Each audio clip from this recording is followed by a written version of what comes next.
Hello everyone and welcome back to Let's Play Magic Knight Rayearth. We're still with the Super Nintendo as we're looking at one final thing to wrap up. And that involves this specific scene. I don't usually show the Zagat Castle scenes in the Super Nintendo version because they're pretty much similar, almost too similar to the Sega Saturn, and I show that off because it has voice acting. However, this one is unique in particular because it involves a specific character that I haven't actually been talking about all that much.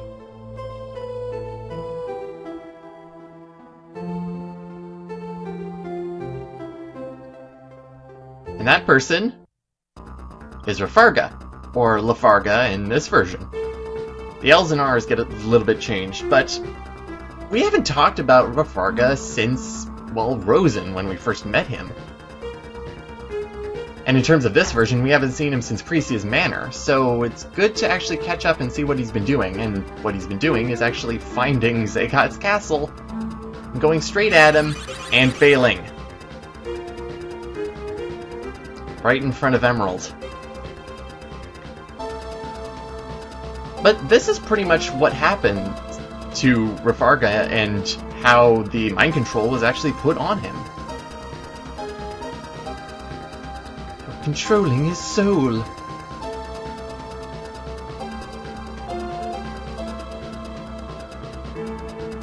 And so he goes off to meet the Magic Knights. Which brings us to the Super Nintendo version of the Fire Shrine. Or the Temple of Fire. Same thing happens as the other two temples, pretty much. Except that we have Caldina, and yet they can't go in, which is a little bit different. Wasn't like that for the other two temples, but this allows Rafarga to actually catch up to them.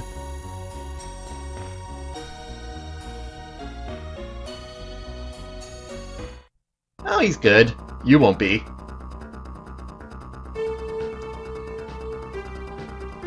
Well, I guess that means Caldina is going to be totally fine, right?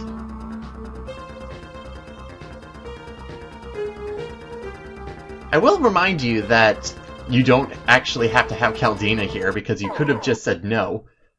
Which makes this 3-on-1 fight a 2-on-1 fight if you don't have Caldina. You fight against Rafarga here, and it's a... For all the fights that actually happen in this game, this is actually one of the harder boss battles, because of where you are in the game. You still have pretty much all the magic that you have throughout, well, a majority of the game, at least with the Wind Temple anyways. And Caldina is not going to be all that helpful, other than pretty much using Cresta in order to protect the actual people who are going to be doing damage. Despite that, you can also have her on item duty if you want. The main strategy I usually use is actually activating Fate Wind, which I'm not... I honestly don't actually know what it does, but I think it just increases the chance of the person who's put on it next attack to be either crushing or a greatest attack. Either meaning that it has just higher critical damages. Other than that, you just have to make sure that you're topped up, and you should be good to go. It does take a while because, well, Rafarga does have a lot of HP. The other thing is, magic really isn't all that effective against him, which is interesting because you'd think it would be the case, because he's mainly a physical damage dealer. But no, he has a really high evasion to it. The other problem that can actually come towards this fight is that he does hit like a train, and if you're not really paying attention towards your health, you can all of a sudden be knocked out. And then you have to spend a couple turns making sure that they actually are up on their feet and in good enough HP-wise that they don't get knocked down again. Otherwise, just keep at it, and you should be good to go. Sadly, we don't get anything for it.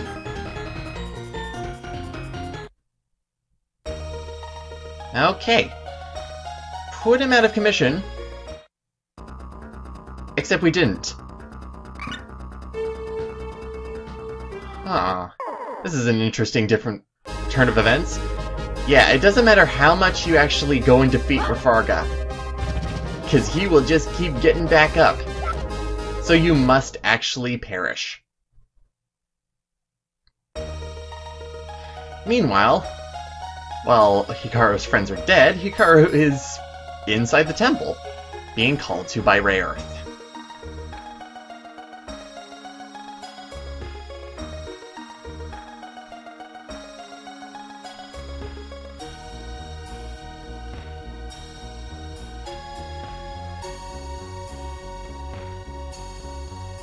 I'll be right there! Now I gotta figure out how to get there. Of all the temples, Rayearth's temple is a little bit different compared to the others, in that it actually has a second room, being horizontal this time.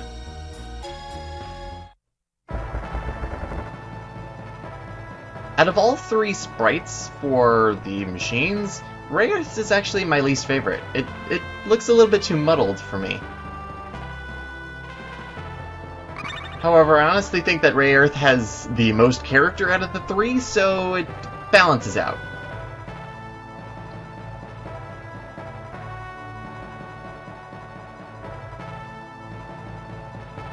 See ya!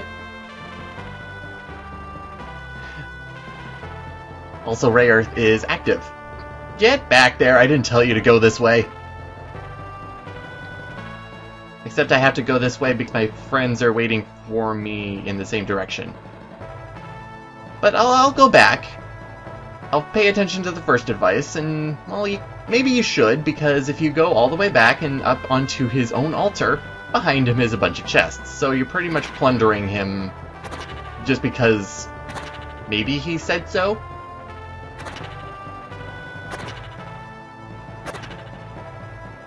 Now we can go. And I kind of wish that Hikaru was going at the speed that she did when I wasn't controlling her, because there's technically no run button in this game.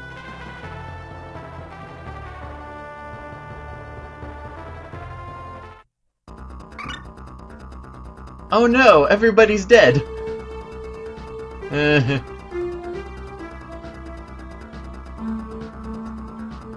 Magic Knight confirmed. Seek, destroy. I wonder if Hikaru said no, would he just go away? That's actually interesting too. Farka doesn't use magic. How'd that happen? Now, if it wasn't bad enough that there was fights you couldn't win against, this one is a fight that you can't even control. Yeah, it's just Hikaru is locked onto guarding, and all you can just do is watch as Rafarga just keeps taking swing after swing against Hikaru until she eventually joins the bodies of her friends.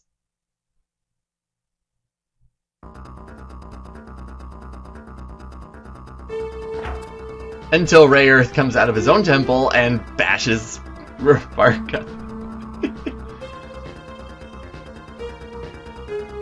Rayearth's also a little bit of a psychology major. He uses reverse psychology anyways. Just to see what Hikaru would actually respond with. Screw these people, you don't need them, you can just do this by yourself. But no! I don't know why they used a tornado sprite, it kind of throws things off a little. Come on, Rafarga. You have to remember.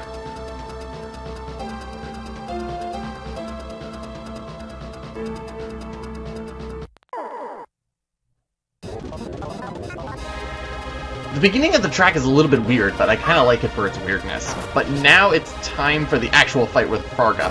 One-on-one, like it is with, well, the rest of the temples. This one's kind of interesting just because it is Hikaru, who, out of all of them, is kind of fun. It's pretty much just trading shots here.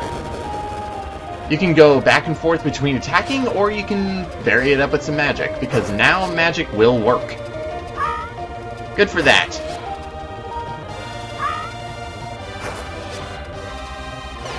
It isn't long until he actually goes down, and out of all the fights, it's kind of the easiest. Because of Rafarga's lack of variety.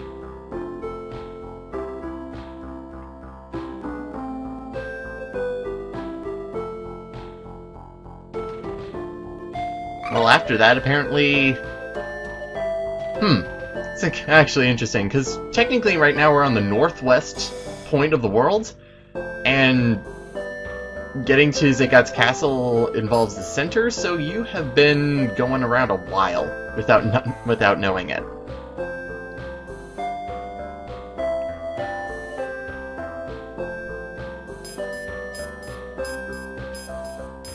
And for not abandoning Hikaru, or for Hikaru to not abandon Fu and Umi, we now have Rayearth, and also our final armor. At least a preview of it. We'll get to see that in better detail a little bit later. But the other thing that he said was that now we can summon them.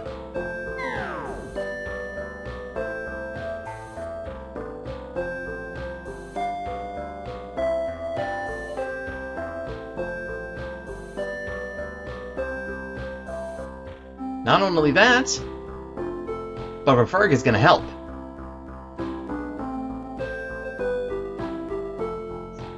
So, 5 people don't really work all that well. So one of us has got to go, and Makona's going to help with that. Become the car, flying car. Car, bottom of a barrel. But this is how Caldina says adieu and goes to pretty much swoon over all the guys in the nearest village. Just dance with all of them. Which is fine. As long as she doesn't die, it's fine. She doesn't need to. But guess what this means? Not only does it mean that we need to go to the center of the world, the island in the Misty Lake, but Rafarga now joins our party as our last temporary character in the 4th slot.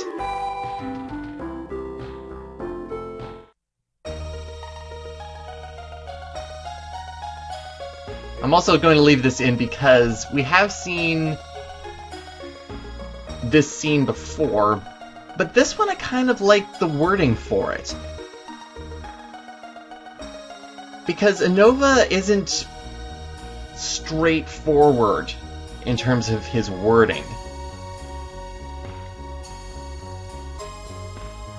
He's just going to go and protect Zagat. How? Zagat knows, but we don't. I kind of like it. But with that, we're in the home stretch of the Super Nintendo version. All that's left is to actually go to Zagat's castle, but let's take a look at Rafarga really quickly. As well as look at all our swords. Fu's sword just gets longer. But Rafarga, his playstyle pretty much is, well, I like to just call it an upgraded Fario, because, again, he has no magic like Fario does. He's strictly physical. And he's quite excellent at being a physical character. But after you get into your first fight after awakening the machines, each people... Umiru? I don't think that's supposed to be correct. Something happened with the text. But each of the Magic Knights gets 4 additional spells, and we're going to be looking at them right now because all of them are excellent. Starting off with Hikaru, go down to the bottom. That's the only problem with this. You have Fire Claw. All of these enter the machines, and Fire Claw is just a single attack which does incredible damage. All of them do incredible damage, and they're either single or all attacks. The only thing you really have to work on is, well, making sure that you don't waste all of your MP, because you don't get a lot of MP in this game. The other thing is that the visual effects are just, like, over the top for all of these. And then you have her final spell, Fire Edge. Fire Edge is a single target, but it's the strongest out of all of her attacks that she will ever have. Except for maybe pulling off a greatest attack. Next up you have Umi, who has Holy Fist with Celis. Or Ceres, who punches the enemy. And then you have Blue Hate. It's kind of a weird translation, but you throw rings of water, like shuriken, at the enemy. Next up you have Aoki Yell. Just fans around and attacks all enemies. And finally we have Blue Fang, which is the use of Ceres' sword. The difference between L and R are going to screw me up with both of these versions. I knew it was going to eventually. Then you have Fu. Fu's is a little bit different because there's a lot more support, whereas Hikaru and Umi are mainly attack-based. Because you had Jade Wing, which is for attack or defense purposes. It's a defense all spell. Then you have Recovery All, which is not as good as you might think. I still prefer to use Healing Wind, other than Holy Wind, just because of the MP cost. Then you have Jade Fury. Jade Fury is an attack-up spell on everybody in the party for one turn, and then you actually have her offensive spell, Jade Rage.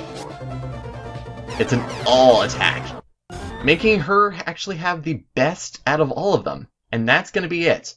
So I'll see you next time, everyone, as we go back to the Sega Saturn version and clean up there before our final battle.